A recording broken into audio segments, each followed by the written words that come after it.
This is the Page Publishing Book Club. How you doing? I'm Alice Stockton Rossini. All the Atoms in the World is the name of our first book, written by Sheila Silver. The subtitle, Understanding the Awe and Awful in Autism, a 30-year journey. And what's interesting about Sheila's story is that she focuses on and is grateful for all the help she has received, not what she hasn't received. She explains exactly what that means toward the end of her interview. My book is inspired by raising my son, Adam. And Adam's now 33 years old, and I wrote about the first 31 years of his life, kind of learning to navigate this crazy world. And, it's really interesting because my head was like, oh, we don't need another book on autism. And I was like, no, it's an important story to share. Why is it important? What makes this story unique? Oh, that's a great question. I think what makes it unique, Alice, is that it has a different perspective than most books about raising someone or living with someone with a severe disability. It starts with his onset when he's 19 months old and takes it through till he's 31. And it really goes through what I've discovered over my years.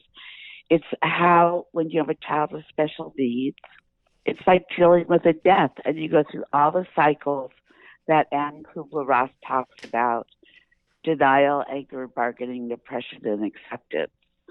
And how too many times families want to set their anchor in either denial or anger, and it just takes so long to accept your child is who your child is. And the sooner we can learn to deal with that reality, then the better everyone's life is going to be. When did you know something was not right? So Adam actually had an onset at 19 months. He was talking and perfectly fine on all those developmental charts. And then it was over about a period of 3-4 days, he shut down. It's like somebody turned the lights off inside our son. He stopped talking. He stopped making eye contact. He completely withdrew. And then we went through about a year of diagnostic testing to figure out what was going on. It was way back in 1989. The only thing anyone knew about autism was the movie Rain Man. And you know what? The thing is it's such a wide spectrum. Right. And that's the operative word. When Adam was diagnosed, they called it infantile schizophrenia. And there were 3 paragraphs in the diagnostic manual. Now there's 45 pages of the autism spectrum. It not only affected Adam, but of course our whole family. So much of it, we felt so alone. And I just want other families to know they're not alone. There's a lot of us out here. Where's Adam today? He is 33 years old. He lives in independent supported living. So he has his own apartment. He has 2 caregivers who are with him always. And what we went through to make that happen, I wouldn't wish on anybody. But he's doing really well. And the miracle. So it takes us through everything, through when he was, an infant, and then when he was 3 years old, entering the public school system, and what all that was. When he was older, every little thing that we take for granted as people who are neurotypical, and how it affected every single decision we made in our lives. Right. And then personally, it takes us through. His dad couldn't take it anymore, and there's a wonderful, I think my favorite chapter is his dad left. Well, that's not the favorite. But then 2 years later, he remarried, and his Adam's stepmom turned out to be the co-parent I always needed. So angels show up to help you when you least, and from whom you least expect it. Wow. It's amazing. Yeah. And all the teachers and specialists, you feel like you're alone, but you're not. And once you stop fighting the system and working with it, there's more support than you can ever imagine. So it's very interesting. The autism groups are the least responsive, and it shouldn't be surprising. Why? Because they want to stay in anger, and they'd rather be suing school districts and fighting than saying, wait, I'm so depressed, I'm so angry, and I want the school system or doctors or to make up for how bad I'm feeling.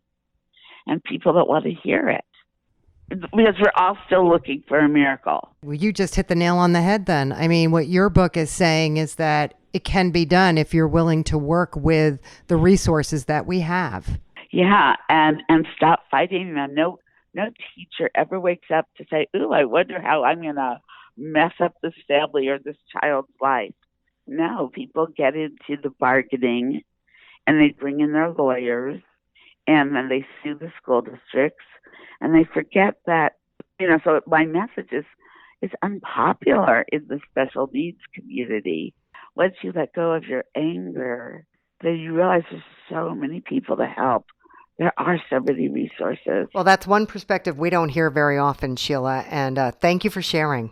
A retired career services counselor, coach, and administrator, Bert Nadler thought it was time to share all the lessons he's learned over 3 decades from his clients and students in the I Can Succeed Handbook, the simple and viable guide to internships, careers, admissions, networking, and more.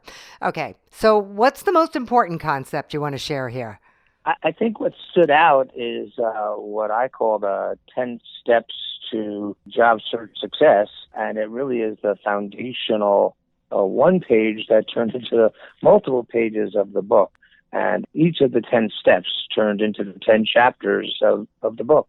That I Can, the acronym itself, is moving, and that stands for internships, careers, admissions, and networking successes. That's what the ultimate outcomes of following the guidelines and the techniques and different exercises in the book. But it's also an affirmation. I can do it. Without being too oversimplistic, those who believe they can will do it. So I think that was the most important motivational piece, and not by coincidence turned into the title of the book. That my students used to say were Bert-isms. I would tell them certain things, and they'd say, "Oh, that stands for I can." I go, "Oh, really? Oh, okay, yeah." So they taught me, and they put it together, and I'm now trying to share it with others, kind of as my legacy. Well, I think the most important step is the first one of the 10 is set and articulate goals. For too long, we've accepted when you ask a student, it doesn't matter their age, high school student or college freshman, what are your career goals? Their answer is, I don't know. And you just move on and say, okay, let's talk about something else. And then I got a little stronger and said, I don't accept, I don't know. You have to have career curiosities. You have to have a sense of a goal now. Don't be afraid to share it. Overcome the fear of focus. If you can't say it, it will not come true. I'm just saying, what do you want now? I'm not telling you to predict the future, because in reality, I do believe careers are retrospective. When somebody would ask me in college, what would I become? What are my career goals? My career goals then were clearly I want to teach on a college campus, which kind of came true, but I also want to have a private practice and be a private clinician providing psychological services, counseling psychology to my clients. That didn't necessarily come true with regard to the type of issues dealt with, but it did with regard to career counseling. So I kind of had a sense of what I wanted, but I wasn't able to predict specifically. But once you give somebody a sense, I then can help you. I can assist you. I can suggest next steps. But if you keep telling me I don't know and I'm not sure, then of all things that push my hot button is I don't know my passion yet. No, you don't have to love what you do. You have to like what you do. Maybe it turns into love later on, but you have to express what you like for the moment. So we might turn it into a job or a career or even an internship or a project more and more. And I still work privately with students and alumni, but now I work with them by email and by Zoom and by phone. And so I still share with them. And what's so good about what has happened with regard to writing the book, got my thoughts together. So I now know how to do so in a more efficient and effective way. So even if it's just that one page, if that really becomes, I would like the I Can Succeed Handbook to become my legacy. But if the just one page called the 10 Steps to Job Search Success, and for the book we changed it to say I can and will take 10 steps to job and internship search success. If that's all I share. That helps them get started. And what better time to get started than the new year, right? Thanks, Bert. Faith Bouchard is a small business owner, inventor, singer, songwriter, recruiter, and now children's book author, inspired by her children with characters inspired by her grandchildren. The name of her book, The Adventures of the Alpha Beings. The Alpha Beings battle the bad words. So the story is these two adorable letter characters called the Alpha Beings who live on planet Alphabet. During their visit to planet Earth, they met two equally adorable children, their siblings, Kaylee and Miles, and they became fast friends and empowered them with being their prince and princess of their land and helping them battle the evil around them. And they're magical. They're empowered by these magical necklaces that the King of Words bestows on both Kaylee and Miles as he's making them prince and princess. Okay, and their quest is to rid their planet of bad words once and for all. That's exactly what it is for the first book anyway. And it'll always be, ridding their planet of something. What do they do when they hear somebody use a bad word? They don't typically use bad words. They come from a very friendly environment where no bad words are. So when these letters get together and form a bad word, something needs to be done about it. It needs to be stopped right in its tracks. Okay. And that's what they do. But you can't tell me how because you want me to read the book. Yes. You have a series in mind here? Yes, I do have a series. Actually, I already have a series. I just only have one that is published currently. But in the very near future, I will be doing, with Artists United, they're starting a podcast for my stories on Nana's Storybook Corner. And all my books will be read on, or all my series will be read on those. That's so on great. The shows. Yes, I'm very excited. I'm doing my books, and then I'm also having guest authors. Who's Artists United? Artists United is a non-for-profit organization that started during the COVID. Basically, it was an artist's dream to bring together artists from all over the world to do a video for COVID, the Hymn to Humanity, and I've become a part since day one. That's so exciting, especially for other authors, other children's authors. I can't wait for it to start. So that's how you'll be able to get the word out about your book. Yes. Artists United. Should other authors look them up? Other authors can look me up on either Page or nanastorybookcorner.com. Now, yes. You said you're a singer. Yes. Are there any songs in this book? There are, but it's just basically the Alpha Beings welcoming Kaylee and Princess Kaylee and Prince Miles. Will you sing them for us? Yes, I am singing them, but there's just me singing. So in my podcast, I'm singing. And in the book, the words are there for the kids to sing along. So can you sing them for me? Can you sing something for me? Oh, sure. Okay. We are the Alpha Beings. We are very happy and a friendly bunch. You can be with us at bedtime or maybe even after lunch. We are very nice, We jump into our spaceship and it's off and away we go. We meet new friends along the way. We get into some trouble too. But the friends we have and Princess C for Kaylee and Prince M for Miles always come to our rescue. That's adorable. That's great. Thank you. Okay, artists, did you hear that? Artists United. Check them out. Christina Jerry is also a children's book author who pays homage to the woman who raised her in her book entitled The Reign of the Dance, A Brooklyn Tale. I actually was raised with my grandmother. She's one of the most fantastic women I've ever met in my entire life, and I grew up with her ever since I was 3 years old. I've lived with her, and she was just 99 years old, and unfortunately she passed away in March, 9 days away from her 100th birthday. But Before she turned 100, we wrote this book. I kind of wanted something to be able to leave in this world, to really kind of have her name out there and get people to know her, because she's always the greatest gift for me, just knowing her and her spirit and her love for adventure. So I wanted to share that with the world and other people. So the story is about her father and her mother meeting in Denmark in Tivoli Gardens, which is actually one of the oldest amusement parks in the world, and how they end up coming to Brooklyn to start their family. My grandma always said, he was in shipping and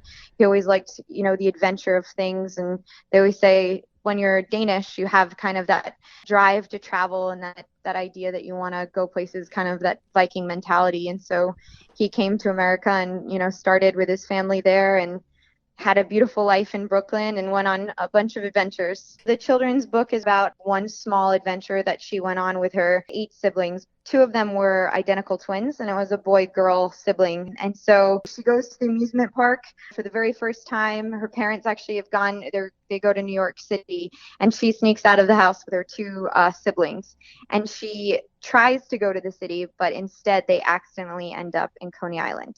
And so that's kind of where the adventure starts, because it's happened back, in the 30s, and it's kind of what Coney Island looked like then. What were the rides? What were the things that really caught her siblings in her eye? Was it the Coney hot dogs for one of them? It was, the little airplane rides, for her sister. And then I think the lesson learned is to keep that adventure alive and to enjoy life and don't take it too seriously and love your family and follow your heart. That's the thing that I hope that kids take from this, is just an exciting adventure that you can have and just be excited about life. Go on those adventures, It's really my greatest hope is to really share her with the world, because she was my greatest gift. So if I can get her story out there, that's the only thing that would make me really happy, so more people can get to know who she is. You know what? Your grandmother's looking down on you right now, Christina, and she's happy. Let's take a break. What do you say? This is the Page Publishing Book Club. Attention all authors. Page Publishing is looking for authors. Have you written a book and want to get it published? Page Publishing will get your book into bookstores and for sale online at Amazon, Apple iTunes, and other outlets. They handle all aspects of the publishing process for you: printing, cover art, publicity, copyright, and editing. Call 800-204-6099 now for your free author submission kit. That's 800-204-6099 for your free author submission kit. We're back on the Page Publishing Book Club. I'm Alice Stockton Rossini. Eli Maxwell took a college course in feminism about 6 years ago when he saw the future, and it came to pass with the Me Too movement. He took notes and published them in his book, No Good Deed Goes Unpunished, Ms. Understood versus Ms. Fortune. Okay, what'd you see, Eli? All the civil unrest and all the political divisions. So give a recount of what I went through the class and why I disagree with the feminist ideology and where I see it going. Very nice on the surface. It's all about equality and friendship and niceness and diversity, but they're only nice and good to your diversity if you agree with them. So there's no real actual diversity if you have an independent thought or you think differently. And do you have some specific examples you can share with me that I'm going to find in your book? They would talk about how women get judged on looks and whatnot. And I'm like, well, everybody gets judged on looks. That's the whole point. Like, that's why we have eyes. When a guy would bring up the fact that, hey, men get judged on how we look, everyone would kind of stop for half a second and then go, well, yeah, I guess men do get judged on how they look. But, women get a little bit harder, and they just jump right back onto how hard it is for women. And they just pretty much discount anyone that has a difference of opinion that may point out how men and women may have similar issues, but no one cares about what going through with it men are having an issue with. Okay. There's people who haven't heard about feminists and feminism. Like, they just think the first thing, like I thought when I went in there, like, yeah, there might be some good ones, some bad ones. The ideology just might be a little skewed. But, I think for the most part, they actually do want to do good. And those people are wrong. That's where I was at. And then there's a second group of people who... They're the people on the fence. Yeah, the ones who I may have heard something about feminists and feminism, and I'm not too sure about them. And it's just like, okay, so you've heard about them, but... The first group are the people that don't like feminists. Yeah, that's where I'm at now. Comes off as a front for equality, but it's really just a way to grab power and take it away from other people who may have earned it. Like what's going on with the video game community or Star Wars or Star Trek or comic books right now. Comicsgate or Fandom Menace. a bunch of feminists came in and said, hey, there's not that many women in comic books. You know, you can double your audience by opening it up to women, not just boys and men. And it's like, okay, who doesn't want to make more money? But then when they got in there, they called everyone a bunch of racists and sexist and got a bunch of people fired. Marvel Comics and DC Comics. Okay, so what's number 5? Those are feminists. Like the feminists who don't like what I'm going to say, disagree with me. They're the ones that are probably going to hate the book, say it's toxic, say it's evil, say it's patriarchal, say it's the worst thing on the planet. They'll call it racist and sexist and bigoted and attack it for any little thing it can, even though, you know, you're using basic logic and reason on why you don't like something. So I wrote this back in 2014, 2015 when things were still kind of normal. This is all before the hashtag Me Too and the BLM stuff. And what does that have to do with feminism? oh, that's the baseline. They're the ones that do the critical race theory and critical gender theory. They play off one another. Like they talk about, like with feminists, they talk about how evil white men are the problem. Ironically, the same thing with BLM, how they're also a bunch of evil white men who are the problem. So you don't think nothing good about feminists? There's nothing good about Black Lives Matter? Unfortunately, no. It's the actions and the outcomes that comes around with their belief structure that ends up destroying it for them. One of the women in, I believe, Teen Vogue said, she's perfectly fine with a bunch of innocent men getting charged with rape if it destroys the patriarchy.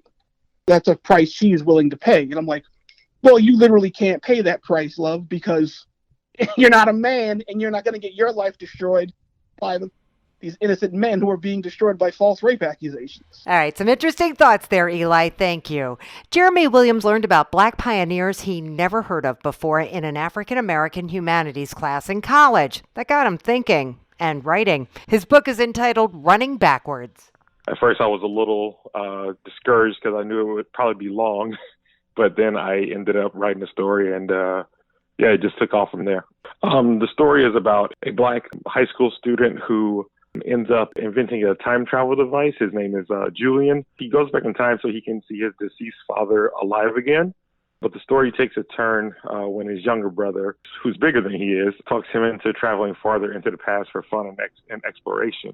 The brothers end up running into a slave by accident and take him back with them to save his life. And because of that, history is altered in unpredictable ways.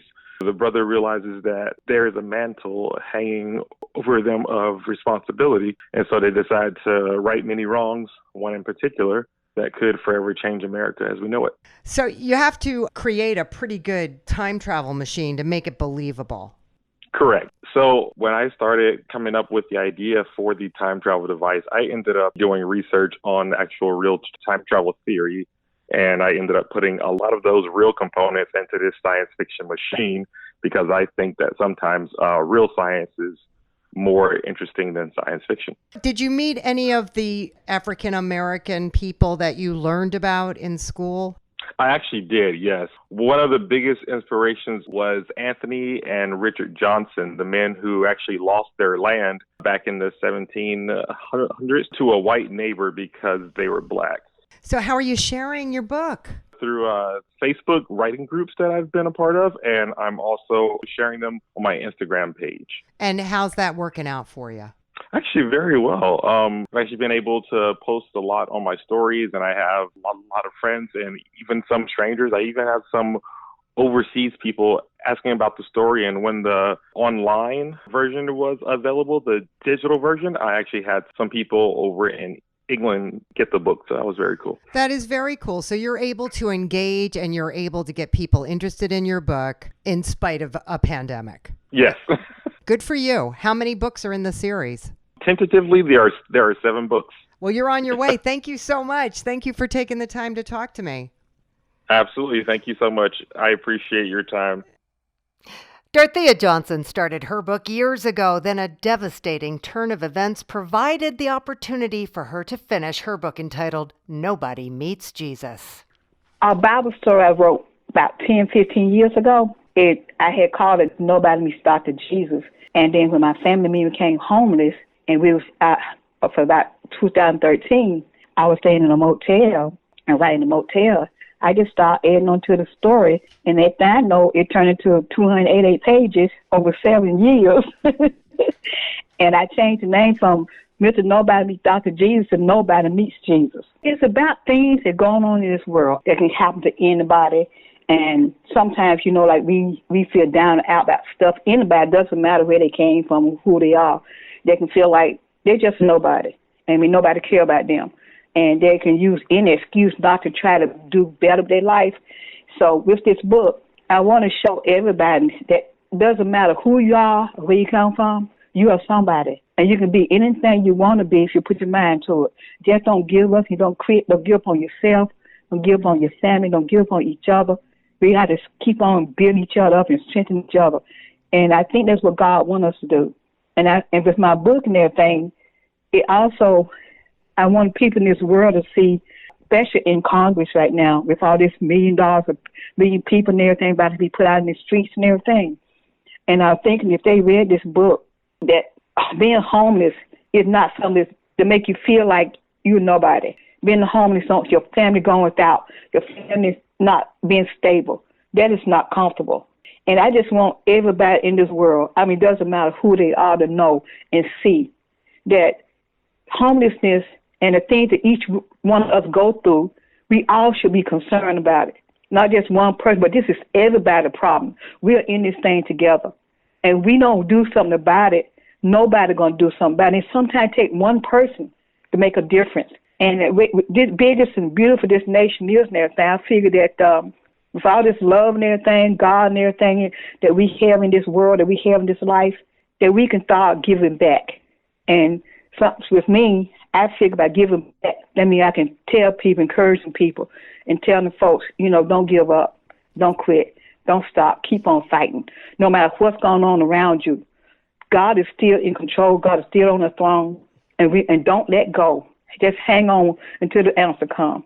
And I believe if we were to put our hand back in God's hand, keep our hand there, that I don't care what's going on in this world, this life, we can overcome it. We can make a difference. And that's mainly what my book is about.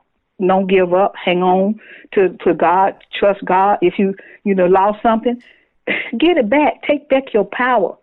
Don't let somebody else control your life and control your destiny and tell you what you can and can't not do. Because I figure with God, we can do anything. There's nothing impossible we couldn't do, but as long as we got God with us.